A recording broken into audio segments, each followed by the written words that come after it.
Assalamualaikum warahmatullahi wabarakatuh.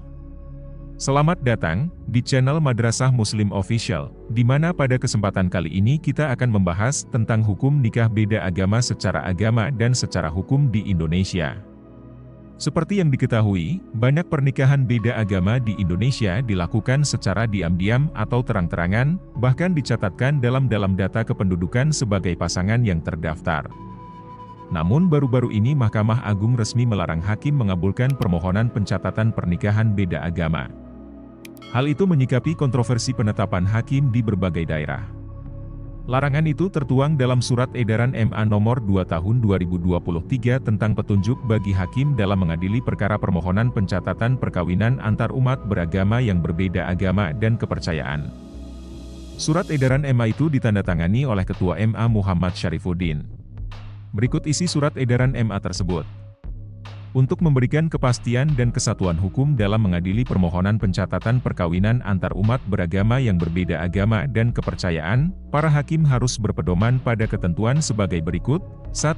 Perkawinan yang sah adalah yang dilakukan menurut hukum masing-masing agama dan kepercayaan itu, sesuai pasal 2 ayat 1 dan pasal 8 huruf F Undang-Undang Nomor 1 Tahun 1974 tentang perkawinan. 2. Pengadilan tidak mengabulkan permohonan pencatatan perkawinan antar umat beragama yang berbeda agama dan kepercayaan. Terlebih, Undang-Undang Nomor 39 Tahun 1999 tentang Hak Asasi Manusia di bagian bab hak untuk berkeluarga dan melanjutnya keturunan pasal 10 dikatakan, perkawinan yang sah hanya dapat berlangsung atas kehendak bebas calon suami dan istri yang bersangkutan, sesuai dengan ketentuan perundang-undangan. Adapun ketentuan Undang-Undang Perkawinan menyebutkan bahwa sahnya perkawinan apabila sesuai diangan hukum masing-masing agama dan kepercayaan. Ini jelas tidak sesuai ajaran agama Islam yang melarang pernikahan beda agama. Di Indonesia, secara yuridis formal, perkawinan diatur dalam Undang-Undang Nomor 1 Tahun 1974 tentang Perkawinan dan Instruksi Presiden Republik Indonesia Nomor 1 Tahun 1991 tentang Kompilasi Hukum Islam. Kedua produk perundang-undangan ini mengatur masalah-masalah yang berkaitan dengan perkawinan termasuk perkawinan beda agama. Dalam Undang-Undang Republik Indonesia Nomor 1 Tahun 1974 tentang Perkawinan Pasal 2 Ayat 1 disebutkan, perkawinan adalah sah, apabila dilakukan menurut hukum masing-masing agamanya dan kepercayaannya itu. Dalam rumusan ini diketahui bahwa tidak ada perkawinan di luar hukum masing-masing agama dan kepercayaan. Ketentuan pasal ini menunjukkan bahwa perkawinan dinyatakan sah manakala ditetapkan berdasarkan hukum agama yang dipeluknya. Bagi yang beragama Islam maka acuan sah dan tidaknya suatu perkawinan adalah berdasarkan ajaran agama Islam. Hal senada diterangkan beberapa pasal dalam Instruksi Presiden Republik Indonesia Nomor 1 Tahun 1991 tentang Kompilasi Hukum Islam. Pasal 4 menjelaskan bahwa perkawinan adalah sah apabila dilakukan menurut hukum Islam sesuai dengan pasal 2 ayat 1 Undang-Undang Nomor 1 Tahun 1974 tentang perkawinan.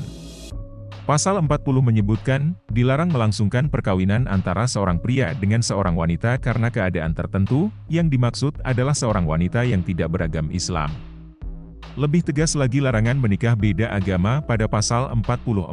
Seorang wanita Islam dilarang melangsungkan perkawinan dengan seorang pria yang tidak beragama Islam. Pasal 61 disebutkan, tidak sekufu tidak dapat dijadikan alasan untuk mencegah perkawinan, kecuali tidak sekufu karena perbedaan agama atau ikhtilaf al-din. Tentu undang-undang dan peraturan perkawinan itu menyerap dari hukum Islam. Surat Al-Baqarah ayat 221 Allah Subhanahu wa Ta'ala melarang pernikahan beda agama dan sama sekali tak membuka peluang disahkan. Janganlah kalian menikahi wanita-wanita musyrik sehingga mereka beriman. Sesungguhnya seorang budak perempuan yang mukmin itu lebih baik daripada wanita musyrik walaupun dia menarik hatimu, dan janganlah kalian menikahkan laki-laki musyrik dengan wanita muslimah sehingga mereka beriman. Sesungguhnya budak laki-laki yang beriman itu lebih baik daripada orang musyrik sekalipun dia menarik hatimu. Mereka itu mengajak ke neraka, sedangkan Allah mengajak ke surga dan ampunan dengan izinnya, dan Allah menjelaskan ayat-ayatnya kepada manusia agar mereka mengambil pelajaran. Quran Surah Al-Baqarah 221.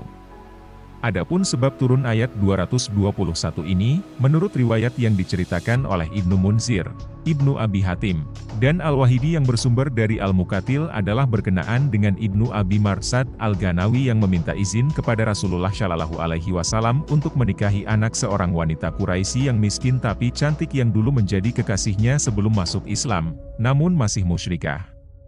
Sedangkan Ibnu Abi Marsad adalah seorang Muslim. Rasulullah Shallallahu Alaihi Wasallam melarang sahabatnya untuk menikahinya.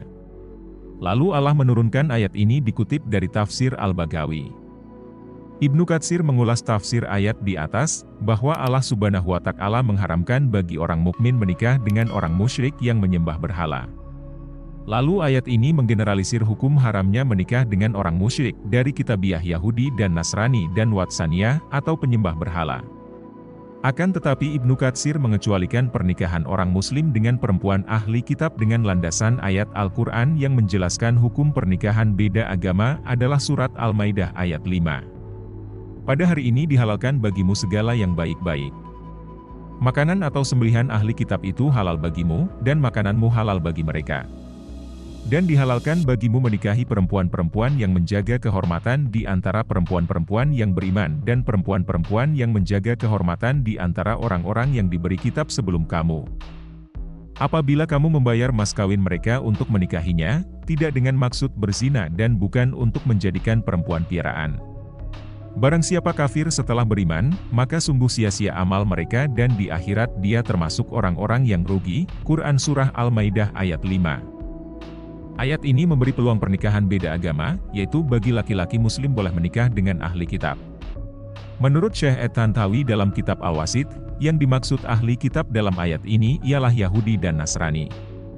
Al-Nawawi menjelaskan bahwa menurut Imam Al-Syafi'i, laki-laki muslim boleh menikahi wanita kitabiah tersebut apabila mereka beragama menurut Taurat dan Injil sebelum diturunkannya Al-Quran, dan mereka tetap beragama menurut kitab sucinya. Sementara menurut tiga mazhab lainnya, Hanafi, Maliki dan Hambali, bahwa laki-laki muslim boleh menikahi wanita kitabiah bersifat mutlak, meski agama ahli kitab tersebut telah dinasah atau diubah. Sahabat Abdullah bin Umar dan sebagian sahabat lainnya menyatakan bahwa haram dan tidak sah menikah dengan ahli kitab karena mereka telah mengubahnya dan menyatakan bahwa Allah Subhanahu wa Ta'ala adalah yang ketiga dari ketiga Tuhan atau Trinitas. Maka sebenarnya mereka telah menyekutukan Allah Subhanahu wa Ta'ala atau syirik dalam akidah. Mereka menakwil kepada makna yang lebih dekat, ialah boleh menikah dengan ahli kitab. Di zaman turunnya ayat ini belum banyak perempuan muslimah sehingga diberi dispensasi oleh Allah Subhanahu wa Ta'ala. Sedangkan zaman sekarang sudah banyak perempuan muslimah maka hilang dispensasi itu dan hukumnya haram menikah dengan ahli kitab. Dalam ayat Al-Quran yang lain, Allah Subhanahu wa Ta'ala menjelaskan bahwa haram hukumnya seorang muslim menikah dengan orang kafir. Hal ini dijelaskan dalam surat Al-Mumtahanah ayat 10 sebagai berikut. Wahai orang-orang yang beriman, apabila perempuan-perempuan mukmin datang berhijrah kepadamu, maka hendaklah kamu uji keimanan mereka. Allah lebih mengetahui tentang keimanan mereka. Jika kamu telah mengetahui bahwa mereka benar-benar beriman maka janganlah kamu kembalikan mereka kepada orang-orang kafir atau suami-suami mereka. Mereka tidak halal bagi orang-orang kafir itu dan orang-orang kafir itu tidak halal bagi mereka. Dan berikanlah kepada suami mereka mahar yang telah mereka berikan. Dan tidak ada dosa bagimu menikahi mereka apabila kamu bayar kepada mereka maharnya. Dan janganlah kamu tetap berpegang pada tali pernikahan dengan perempuan-perempuan kafir, dan hendaklah kamu minta kembali mahar yang telah kamu berikan, dan jika suaminya tetap kafir biarkan mereka meminta kembali mahar yang telah mereka bayar kepada mantan istrinya yang telah beriman. Demikianlah hukum Allah yang ditetapkannya di antara kamu. Dan Allah Maha Mengetahui, Maha Bijaksana. Quran Surah Al-Mumtahanah ayat 10. Menurut At-Tabari ayat di atas menjelaskan tentang perjanjian Rasulullah Shallallahu Alaihi Wasallam dan kaum musyrik Mekah di Hudaybiyah, bahwa setiap orang yang datang dari mereka harus dikembalikan kepada kaum musyrik Mekah. Lalu ketika ada perempuan yang datang dari musyrik Mekah dikecualikan jika setelah diuji ternyata ia beriman kepada Allah dan Rasul-Nya, maka perempuan itu tidak boleh dikembalikan kepada kaum musyrikin Mekah. Sebab orang mukmin tidak halal menikah dengan perempuan orang kafir dan orang muslimah tidak halal dinikahi oleh laki-laki kafir. Majelis Ulama Indonesia melalui keputusan nomor 4 Munas 7 MUI 8/2005 mengeluarkan fatwa tentang hukum larangan pernikahan beda agama sebagai berikut. Perkawinan beda agama adalah haram dan tidak sah. Perkawinan laki-laki muslim dengan wanita ahlu kitab menurut kaul mutamad adalah haram dan tidak sah. Nahdlatul Ulama juga telah menetapkan fatwa terkait nikah beda agama. Fatwa itu ditetapkan dalam Muktamar ke-28 di Yogyakarta pada akhir November 1989.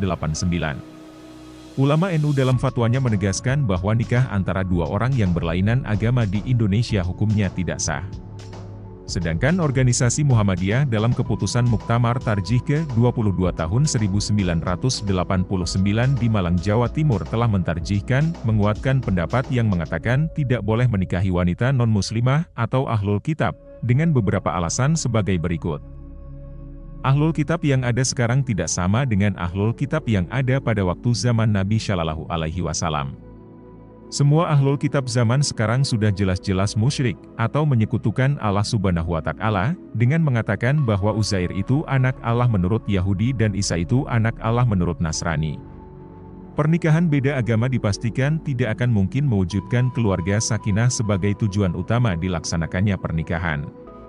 Insya Allah umat Islam tidak kekurangan wanita muslimah, bahkan realitasnya jumlah kaum wanita muslimah lebih banyak dari kaum laki-lakinya. Simpulannya, pernikahan beda agama antara wanita muslimah dengan laki-laki non-muslim hukumnya tidak sah menurut kesepakatan para ulama salaf dan khalaf. Pernikahan beda agama antara laki-laki muslim dan wanita kitabiah Yahudi dan Nasrani terdapat perbedaan pendapat antara para ulama, ada yang mengatakan boleh dan ada yang melarangnya. Namun ulama Indonesia yang tergabung di organisasi MUI, NU, dan Muhammadiyah bersepakat melarang pernikahan beda agama secara mutlak, baik laki-laki muslim maupun perempuan muslimah.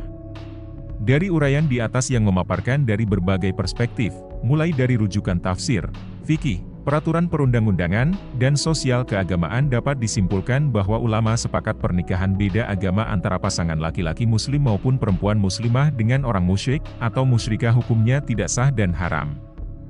Begitu juga ulama sepakat bahwa pernikahan perempuan muslimah dengan musyrik, kafir atau kitabi hukumnya tidak sah dan haram. Sedangkan pernikahan laki-laki muslim dengan perempuan kitabiah Yahudi dan Nasrani ada perbedaan pendapat antara para ulama zaman salaf. Namun ulama kontemporer khususnya ulama-ulama yang tergabung pada organisasi-organisasi Islam di Indonesia bersepakat hukum nikah beda agama secara mutlak tidak sah dan haram. Semoga video ini bermanfaat bagi kita semua.